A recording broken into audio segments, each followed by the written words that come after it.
ગુજરાતમાં હાડ થીજવતી ઠંડી પડી રહી છે। ગુજરાત તરફ ફંટાયેલા બર્ફીલા પવનોના કારણે તાપમાનનો પારો ગગડ્યો છે અને લોકો રીતસરના ધ્રુજી ઉઠ્યા છે। ત્યારે ગુજરાતમાં જાન્યુઆરી મહિનાના અંત સુધી ઠંડીનું જોર યથાવત રહેશે તેવી હવામાન નિષ્ણાંત અંબાલાલ પટેલે આગાહી કરી છે। ઉત્તર ગુજરાતના જિલ્લાઓમાં 15 જાન્યુઆરી સુધી ઠંડીની ભારે અસર જોવા મળશે।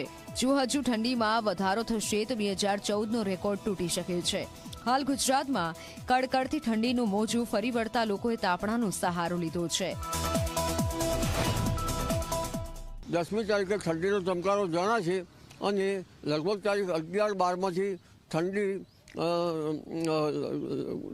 લગભગ ઘટતી જશે અને ઉત્તર ગુજરાતના ભાગોમાં તો ઠંડીની અસર વાદળો વચ્ચે છેક 15મી તારીખ સુધીમાં રહેવાની શક્યતા રહેશે, પરંતુ વાદળો આવતા ઠંડી ઘટવાની શક્યતા રહેશે અને તારીખ 14-15થી વાદળો આવવાની શક્યતા રહેશે।